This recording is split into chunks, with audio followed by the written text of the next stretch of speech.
Bisturí, gasas y... ¿Es la dislexia una patología o podemos seguir con ella? Vamos a ver cómo hacemos para empezar este podcast y que tenga sentido. Bueno, tenemos de invitado a Patricia Ortega. ¿Qué Ella tal? es médico de formación. Tu especialidad es anatomía patológica. Sí. Pero a día de hoy no te dedicas a la anatomía patológica. No. El motivo de traerte aquí es que eres medical writer. Sí. ¿Vale? Y eso ha ido evolucionando a algo más. Como tenemos mucho que explicar, explícanos tú un poquito. A ver. Pues en primer lugar, muchísimas gracias a la SECOT y a ti, sobre todo a Lina, por haberme invitado a este podcast. Y estoy muy contenta para poder contar un poco a qué me dedico, porque la verdad es que mi vida ha sido un poco truculenta, ¿no? Por situaciones especiales, como has dicho, después de acabar la residencia no me pude dedicar al mundo hospitalario, porque la anatomía patológica es una especialidad hospitalaria. Tenía unos niños muy pequeños y no era compatible. Entonces aterricé, no sé muy bien cómo, en la industria farmacéutica, en el departamento médico de Pfizer. Estuve en Pfizer trabajando 8 años y ahí es donde aprendí a redactar, aprendí a escribir, aprendí las técnicas de redacción científica. Y luego, pues, por cosas del destino, tuvimos que montar una consultora científica que principalmente da soporte a la industria farmacéutica y en concreto a los departamentos médicos. Entonces, en los departamentos médicos de la industria farmacéutica lo que se hace fundamentalmente es redactar, ¿no? Redactar documentos, bien para la administración, porque te lo piden para hacer una ficha técnica, un prospecto de un medicamento, o bien para hacer publicaciones, ¿no? De tus ensayos clínicos, de las cosas que has investigado. Entonces, resulta que esto es un mundo, es una residencia más, debería haber una residencia de Medical Writers. Yo la hice en Pfizer y después pues, montamos una consultora científica que ahora mismo trabajamos 106 personas, que nos dedicamos fundamentalmente a la redacción científica y que trabajamos con más de 150 laboratorios. Entonces, pues bueno, es un poco así en resumen la trayectoria, ¿no? Tengo un equipo, como te he dicho, de más de 100 personas que se dedican a la redacción científica y lo primero que hay que hacer es formarlos. Nadie te enseña a escribir.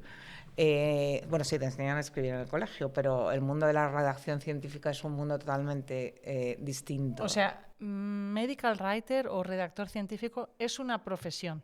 Sí. Podríamos, lo que pasa es que en España no está reconocida, ¿vale? En otros países sí. En otros países sí, mira. ¿Hay algún tipo de cosa universitaria o no universitaria? ¿Máster o...? Hay asociaciones, ¿vale? En España está la Asociación Española de Redactores de Textos Médicos, ARTEM. Yo fui presidenta de ARTEM durante 4 años. Y es una sociedad muy pequeñita porque en España el medical writer no estará reconocida. Sin embargo, a nivel europeo tenemos la EMWA, que es la Sociedad Europea, y a nivel, luego está la americana, que es la más potente, por supuesto, y pues tenemos la australiana, que también se mueve muchísimo, y en estos países sí que está reconocida. Mira, hay un artículo de hace un par de años canadiense donde se preguntaban cuáles eran las profesiones más valoradas a nivel económico en Canadá. Y entre las 10 primeras estaban medical writers. Y si esos medical writers escribían para Estados Unidos, teletrabajando estaba entre las 5 primeras. O sea, que es una profesión que tanto en Canadá, en Estados Unidos también está muy reconocida. Es una profesión como tal, pero en España no. Bueno, es que en España, está no sabemos mal, ni lo que ni la existencia vuestra. No es solamente que no sabéis que existimos, sino que está mal visto. Está mal visto en España que uno escriba para otro. Pero fundamentalmente eso es por el sistema que tenemos, el sistema universitario que tenemos, ¿no? El sistema de consecución de plazas, tanto a nivel hospitalario como a nivel de cátedras en universidades, ¿no? Una de las cosas que son más valoradas son el número de publicaciones que tú ya has hecho. Eso también a nivel hospitalario, para conseguir una plaza como adjunto o como jefe de servicio o lo que sea, ¿no? Entonces, ¿qué pasa? Que si tú las publicaciones te las han escrito, entonces tú estás engañando a los demás. Tú no tienes esos méritos que te hacen conseguir esa. Pero es lo que la gente piensa, quieres Claro. decir. La gente Bueno, piensa eso es lo que la gente piensa y lo que la gente... O sea, yo he estado con redactores médicos que son catedráticos y que dicen que somos una aberración, porque aquí tú tienes que saber escribir... Directamente, ¿no? Sin Sí, paños pero calientes. vamos, de no querer hablar con Artem, ¿eh? No querer sentarse en la misma mesa de Artem, porque dicen que somos unos... lo que hacemos es como trabajar el ghostwriter, que se dice, que es el redactor fantasma, ¿no? Pues nada, no estamos reconocidos, pero es por el sistema que existe en España concretamente de conseguir créditos para el nivel de la NECA y para las plazas hospitalarias. Entonces, que alguien escriba por ti es como engañar al resto de tus compañeros. Entonces, está muy mal visto. ¿Qué pasa? Que en las empresas americanas, yo os he dicho que he trabajado en Pfizer, que es americana, pues es algo muy reconocido, ¿no? Entonces, pues aprendes y te das cuenta de que, ¿por qué en España no? Pues hasta que no cambie el sistema, pues no vamos a ser reconocidos. Pero ahí estamos, ¿no? Entonces, ¿quién suele pagar nuestros honorarios? Pues la industria farmacéutica, que la industria farmacéutica sabe que en el resto del mundo es una cosa totalmente, no bien vista, sino que es mejor.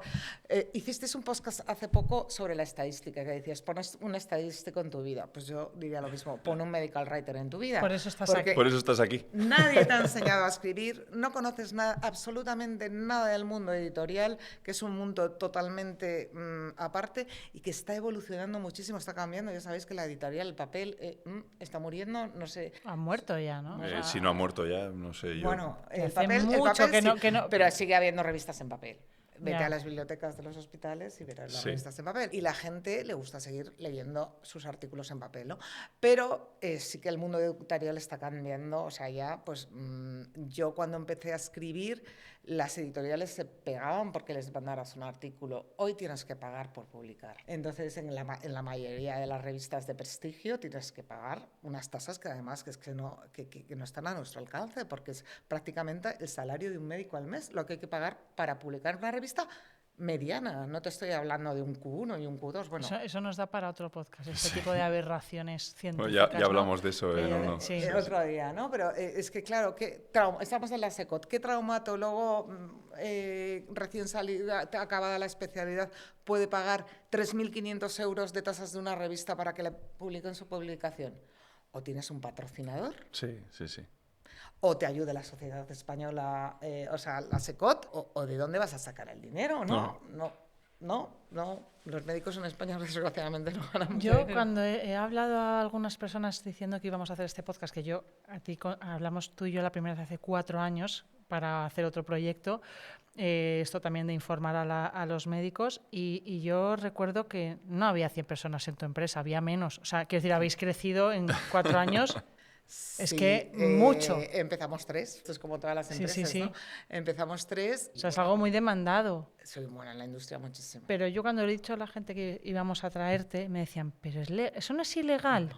Y claro, digo... Está pero tú- muy mal visto pero- y no está reconocido, pero no está reconocido en el ámbito público. En la sociedad, quieres En decir. la sociedad científica en España, porque hoy la sociedad científica en España está a nivel universitario, lo público, y ahí como los créditos y las plazas se consiguen a través de publicaciones, que alguien escriba por ti es como comprar tu carrera. O sea, vamos a explicar un poco, porque la gente dirá, ¿pero esto qué es? O sea, ¿qué Exacto, es esto? a eso O sea, yo iba a quiero ir. explicar un poco, que nos expliques ¿Cuál es qué el es lo que hacéis. proceso? Por ¿Cuál es ejemplo, el vamos a proceso? poner un ejemplo así práctico. Práctico. Yo, por ejemplo, no tengo una formación específica en escribir, tengo pocos artículos, sobre todo por tiempo, y porque cuando me siento y tengo ahora mismo 3 proyectos que deberían ser escritos y no los puedo sacar porque no me da tiempo, pero tengo los datos recogidos, algunas cosas medio escritas, entiendo que lo que vosotros hacéis es coger estos datos y decir, tú vas a dar un dinero para que yo te escriba tu artículo. Hay gente que dirá, pero entonces si no lo escribes tú eres el autor. O sea, son como preguntas casi no legales, éticas, ¿no? O sea, una cosa que tú no has escrito es tuya, ¿cómo se reconoce la labor del medical writer en mi artículo que pone mi nombre, pero en realidad ha sido escrito en su totalidad o casi en su totalidad por otra persona? O sea, vosotros, A ¿qué ver, hacéis son muchas exactamente? preguntas, Sí, por vamos- favor, Vamos perdón. una a una. Perdón, Una a perdón, una. una a una, perdón. Primero, vamos a ver, vamos a olvidarnos de España y vamos a ir a nivel internacional. La asociación, como si dijéramos, más potente que hay es el Comité Internacional de Editores de Revistas Médicas, ¿vale? Es un comité internacional de editores de revistas, ¿vale? Esos son los que mandan en el mundo de la redacción científica porque son los que más saben, ¿vale? Entonces, ellos tienen una serie de reglas de cómo se escribe, ¿vale? Eso si enteráramos, entonces no es lo mismo escribir una carta al editor que escribir un ensayo clínico, que escribir un texto de farmacoeconomía, que un artículo de diagnóstico, que un artículo... Hay distintos tipos de artículos y en función de eso se siguen una serie de normas. Esas normas las da ese comité, que tiene un libro así de tocho con las reglas que existen de publicación, ¿vale? Que si no te dedicas a ellos es que no tenías ni que saber ni que existían, ¿vale? Hay una serie de normas y en función del artículo que estás escribiendo tienes que seguir una normativa u otra. Eso por un lado. Pero entre las cosas que dice es el libraco gordo, es quién tiene derecho a figurar como autor en un artículo científico. Por supuesto, el que haya formado parte de la investigación del artículo, el que haya formado parte de la recogida de datos, el que haya formado parte del análisis de los datos, el que haya hecho la estadística y el que haya intervenido en la redacción del artículo científico. Con lo cual, no solamente es que no esté prohibido, sino que es un derecho que tiene una persona, que si tú eres el que has redactado el artículo, tienes derecho en aparecer en la autoría, ¿vale? Normalmente, cuando, claro, dices, yo voy a pagar a un tío para que me escriba y encima va a figurar como autor, cuando en España ser autor es reconocimiento para tener un puesto, o sea, eso ya es la aberración de las aberraciones, ¿no? Sin embargo, la gente que trabaja a nivel internacional sabe que el medical writer no solamente puede, sino debe de aparecer. Como autor. Como autor. En España, ¿cómo estamos funcionando? Porque, claro, a mí lo primero que me dicen cuando me quieren contratar es, ¿pero qué experiencia tienes? Dime lo que has publicado. Pero si no puedo aparecer como autor, Tú haces... ¿cómo le voy a escribir? ¿Cómo le voy a decir todo lo que he publicado? Entonces, No. lo que hacemos para demostrar es pedir, por favor, que nos pongan en reconocimientos. En reconocimientos, el artículo no es tuyo, pero... Pero entonces a lo que vamos, en España no aparecéis. No, la autoría no. No Y aparecemos. si estuvieras en Porque Estados te Unidos, están pagando... sí. Sí, hombre, claro, si estuviera en Estados Unidos ahí estaba yo. Pero además, Curioso. es que es decir, mira, además un profesional, un medical writer es el que ha redactado el artículo, no tiene fallos, no tiene fallos en cuanto a redacción, ¿vale? Claro. Y un estadístico ha analizado los datos, pero en España eso no, ¿por qué? Porque eso lo tiene que hacer por narices un médico, que tiene que saber de estadística, que tiene que saber de redacción científica y tiene que saber de cosas. Pero si está todo el día metido en el quirófano, ¿cómo narices va a aprender a escribir y cómo narices va a aprender a analizar los datos? No, y aparte que igual tampoco tiene por qué. No, y luego es curioso porque con la estadística hablamos de cómo nosotros nos justificamos. Cuando vamos a hablar con la estadística, no verás, es que le he metido la fórmula de no sé qué y entonces no sabía si meterle el test de Mann-Whitney y se te queda. ¿Pero qué haces, hijo mío? ¿Qué estás haciendo? No, yo el estadístico con el que trabajo siempre digo lo mismo. Digo, mira, yo ya sabes que no lo sé. Entonces, ¿te importa? Y dice, sí, mira, y me lo explica y entonces me entero. ¿Lo entiendes? Claro, y me dice, ¿te has enterado, verdad? Sí, pero esto no lo vayas diciendo por ahí, que te van a llamar rarito. Digo, vale. Claro, pero es que pasa mañana no te acuerdas. Y no Exacto, eres capaz ese de es el explicárselo problema. a otro. Sobre todo no eres capaz de explicárselo No porque eres te capaz has de enterado, explicárselo a otro. pero no ¿Por qué? se Porque puede es una explicar. técnica muy específica que el que sabe y se dedica a ello, pues sabe. Pues Claro. lo mismo pasa con la redacción Y aquí pasa que científica. también nos justificamos, porque yo digo, ¿por qué tengo un artículo en el cajón desde hace 3 años que no ¿por qué no lo he escrito? Porque no sé, ya está. O sea, No sé, te da una pereza que te mueres, no tienes tiempo. podría no tienes... llegar a escribirlo, voy a necesitar 55 correcciones, porque no puedo contratar a alguien que me ayude. O sea, es que no entiendo. Vamos Vamos por partes. Vamos por partes, que Venga. esto es que es muy interesante, entonces vamos a intentar sacarte el mayor jugo, si no te importa. Posible.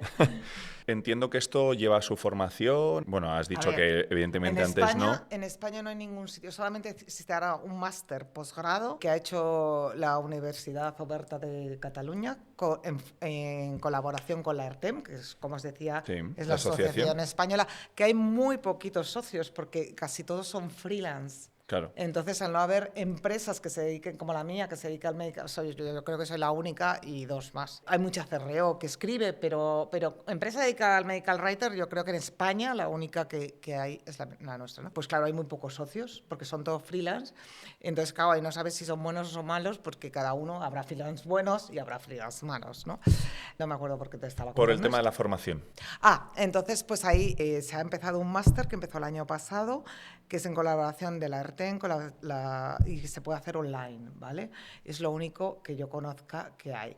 Sí que hay, en muchas universidades, hay como asignaturas que son como que se pagan aparte, complementarias, que te enseñan, sí, optativas, que te enseñan un poco, pues, a métodos de investigación. Y entre los métodos de investigación es exactamente una eso, ¿no? que se llama comunicación y medical writer. Pues bueno, en alguna facultad lo hay, entonces, más en las privadas. Si en España no existe formación, estáis mal vistos, tu empresa sigue creciendo, ¿cómo buscas o cuál es tu perfil buscando o quién llama a tu puerta para decirte quiero aprender de esto? Vale, Porque quiero decir, es como un poco incompatible es muy complejo. Tú has dicho, yo tengo un montón de datos, los quiero publicar y ¿qué hago? Me llamas a mí y te digo, mira, publicar este artículo cuesta X mil. Y tú dices, una leche. Quiero decir, o sea, ¿cómo voy a pagar eso? ¿No? Y te estoy diciendo que es 1/10 parte de lo que cuesta en Estados Unidos, ¿vale? Entonces, ¿qué haces? Pues vas a la fundación de tu hospital. Oye, mira, que tengo estos datos, los podríamos publicar, el hospital podría tener una publicación más y tal. Entonces, la fundación a lo mejor te puede financiar. ¿Eso ocurre? Eso debería de ocurrir, tener un centro de investigación, una fundación, que todos los hospitales hay, donde se da dinero para investigar. Investigar no solamente es un ensayo clínico o un estudio, sino es publicar esos resultados, ¿no? Entonces tendría que haber dinero para poder pagar a un medical writer, pero como estamos ya en que pagar a un medical writer estamos haciendo trampas, pues entonces cuando vas a la fundación tú dices, qué horror, te dicen, qué horror, ¿cómo vamos a pagar un medical? Entonces tú te quedas sin tu dinero y los datos siguen en el cajón. La Wikipedia define el medical writer como aquella persona de formación científica que se dedica a redactar textos para comunicarlos a otros profesionales sanitarios, ¿vale? Esa es la definición. Y diferencia entre dos tipos de medical writers. Los medical writers clínicos, que son los que redactan para publicar estudios clínicos, ensayos clínicos, que es el ghostwriter de toda la vida, ¿vale? O en Estados Unidos aparecen en las publicaciones. Y después están el medical writer de la industria farmacéutica, que se encargan de redactar documentos para presentar a la administración y que pueda. Entonces, eso sí que es complejísimo, ¿vale? todo el tema regulatorio para aprobar un fármaco. Tienes que saber, no solamente tienes que saber escribir, sino, sino que te tienes que ver la legislación y la legislación de cada uno de los países, según estás trabajando. Y encima, en España, tenemos que, por supuesto, a nivel europeo, porque somos Europa, a nivel España. ¿Y cuántas comunidades autónomas tenemos? Pues en cada comunidad autónoma, para presentar un medicamento, pues hay que saber cuál es la legislación y quién está gobernando en esa comunidad autónoma. Patricia, yo creo que has hecho muy bien en hacer una empresa. ¿Queréis venir conmigo? Acciones, no, pero acciones. Todavía somos SL cuando seamos SA. A ver, porque es que cuando te contacté la otra vez era porque buscábamos profesiones no clínicas para médicos que querían dejar de hacer asistencial. Entonces, trabajar para una empresa como la tuya es una opción, ¿no? Para un médico que quiera desconectarse un poco de lo que es la clínica asistencial. Sí, o sea, es una opción. Te dedicas, primero tienes que pasar una beca en la cual te tenemos que enseñar a escribir, te tenemos que enseñar a la legislación está tan tremenda que hay, tienes que saber un poco.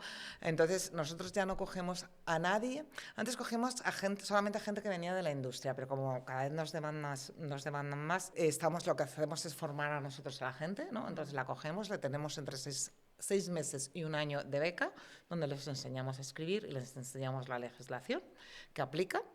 en cada una de las circunstancias y a partir de ahí ya, si son buenos se quedan y si son malos, pues no se Pues quedan. No, pero es verdad que lo hablábamos antes porque yo pensaba, y de hecho era una de las preguntas que teníamos en el guión, que el tema de la tesis, y yo creo que lo has explicado perfectamente, que el tema de la tesis era un trabajo que tú tenías que hacer y que Por tú cojones. tenías que Saber. escribir y, bueno, saber evidentemente sí, porque lo tienes que contar, Perdón, pero... no pasa nada. Pero, aquí ya lo decimos mucho nosotros también.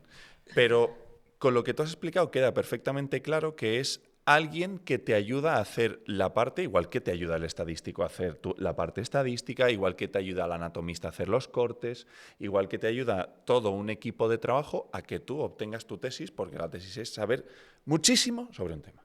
Entonces tú me ayudas a escribirlo y yo me lo sé. Tú sabes muchísimo sobre un tema, pero no sabes cómo plasmarlo Correcto. en un papel. Con lo cual, queda claro que uno no es malo, ni éticamente reprobable.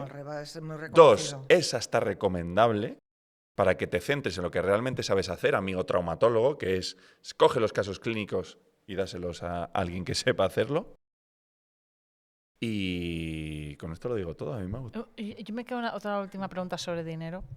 Tema que, por cierto, odio el tema del dinero, pero hay Ay, veces el hay que dinero. hablarlo. ¿Cuánto gana un medical writer normal? Poquísimo, poquísimo. Tenemos una encuesta, mira, si os metéis en la sociedad, el ARTEM, ahí es una encuesta que hicimos el año pasado, donde se ve, primero, que la mayoría de los medical writers son biólogos, Sí. ¿vale? El 37% aproximadamente. Luego médicos y luego farmacéuticos, ¿vale? Lo que gana es que es muy variable, depende. Claro, de, depende. como casi todos son freelance. Más o menos al mes, 2.000. Un medical writer senior, es que tenemos medical writer junior y tenemos... Un medio. Medio y medical writer senior. Unos 3.000, si está contratado, es lo que gana. O sea, tú ten en cuenta cuánto tardas en escribir un artículo científico. ¿Cuántos puedes Yo escribir 3 años y todavía no lo he... ¿Cuántos puedes escribir para otros en un mes? Pero luego, claro, a ti no te pagan hasta que eso no está publicado. Ya. ¿Cuánto tarda la revista en contestar? Sí, ese es otro tema interesante. Entonces, claro, ¿tú cuándo vas a ver ese dinero? Aunque te han dicho que te pagan 3.000, te pagan el 25% al cierre del contrato, el 50%, el 75% cuando lo entregas y la última parte cuando consigues que salga en alguna revista. Claro. Entonces, claro, por mucho que tú tengas 3 artículos escribiendo a la vez en un mes, el dinero que vas viendo, pues tiendes a comprar pues unos 3.000, 3.500. Si tienes mucha suerte y tienes muchos clientes, si eres muy bueno, se me vienen a la cabeza muchos nombres, pues puedes ganar mucho más dinero. A ver, a mí me da confianza contratar tu empresa. No es que esté haciendo publi, es que es la única que conozco de empresas. Contratar tu empresa más que un freelance. ¿Por qué? Porque me has dicho que los tienes a prueba y que si no son buenos se van a casa. Entonces yo sé que si te contrato tu empresa, pues probablemente tengo más posibilidades de publicación, que es lo que yo quiero al final. Claro, y ten en cuenta que en mi empresa hay muchísimos medical writers y cada uno está especializado en una cosa. Hay gente que escribe para la administración solamente, escribe solamente regulatorio. Hay gente que por lo que solamente nos has escribe... explicado tiene su sentido.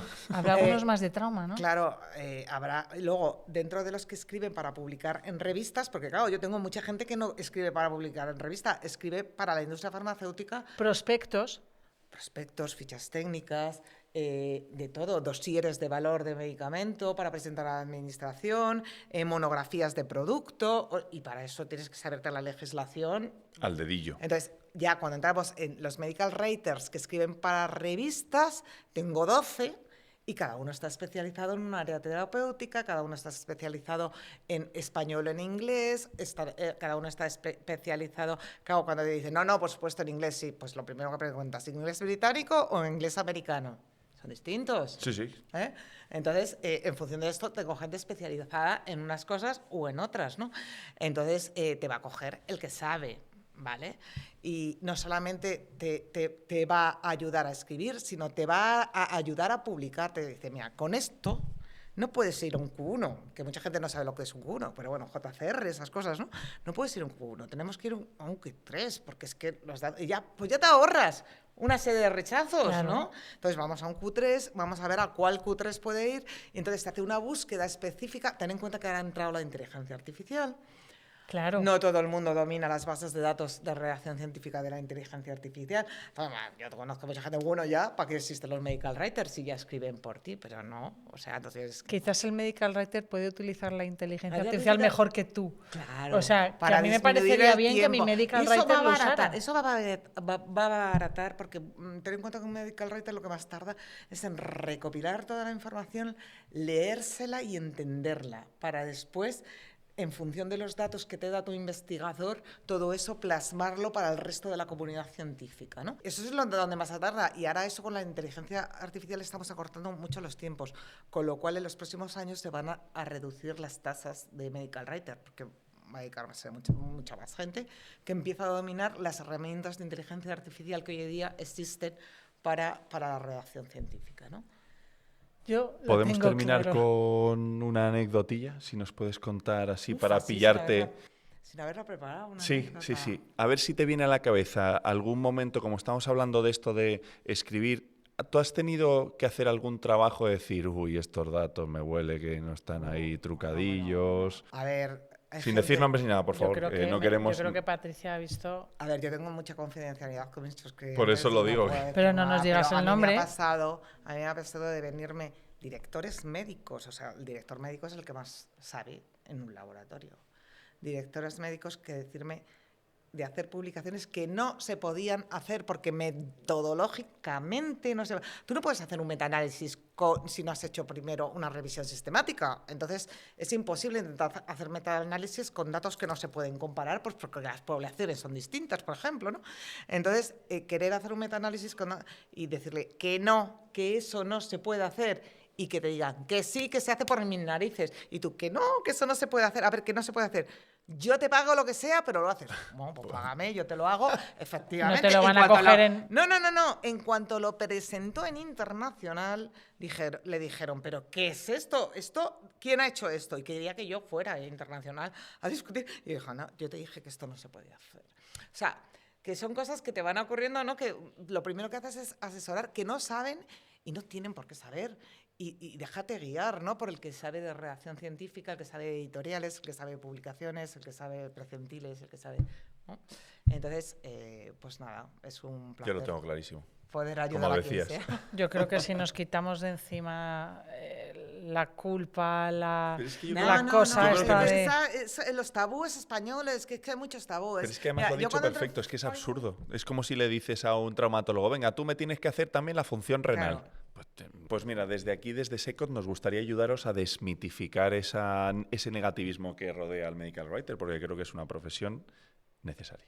Sí. Con eso te lo digo todo. Y que ayuda, mucha gente la puede ayudar muchísimo en el avance profesional y sobre Entre todo ellos a nosotros. en desarrollar la comunidad científica. O sea, que tengo un montón de datos que por qué van a cometer los mismos errores que yo he cometido otros, si yo le digo dónde estaba mal el estudio o en dónde me he equivocado o las limitaciones que he tenido a la hora de investigar, ¿no? Entonces, es una pena, ¿no? Que todo eso no salga a la luz. Los estudios que tienen datos negativos, ni lo intento. Pues existen revistas que solamente publican datos negativos. ¿Por qué? Claro. Para que el resto de la gente no se equivoque y no cometa el mismo error que has cometido tú en la investigación, ¿no? Bueno, es un mundo apasionante. Como Sí, sí. Bueno, Patricia, Absolutamente. muchísimas gracias. Yo creo que hay que Muchas terminar gracias así, a hay que vosotros. terminar por todo, Por lo todo alto. absoluto. Y nada, Y ha sido nada, súper útil. A vuestra disposición Sí. para lo que queráis. Sobre Muchas todo gracias. agradecerte tu tiempo y la claridad con la que hablas de estos temas, que como tú dices son algún tema tabú. Yo creo que esto nos va a ayudar también a desmitificar un poco dentro del mundo de la trauma a todos los que nos escuchen. Sí, por favor, que- que los traumas son duros de roer. Mira que yo digo, venga, yo escribo contigo, yo me pongo de autora y publico. No tienen que ser ellos, tengo que sacar tiempo. Digo, pero que no tienes, que estás todo el día metido en el quirófano. ¿De dónde vas a sacar el tiempo? Literalmente. Así que, Pues agradecerte así tu es. tiempo y la franqueza con la que hablas de esto, Fenomenal. que la verdad que es un gusto. Pues nada, a vuestra disposición para lo que necesitéis. Muchas gracias. A ti por venir. invitarme. Ya sabéis que esto es el podcast de SECOT, Entre Traumas, y que, como dice Alfonso siempre, a veces para seguir Hay que empezar de nuevo. Y Esto ha sido- fíjate, esto ha sido Entre Traumas.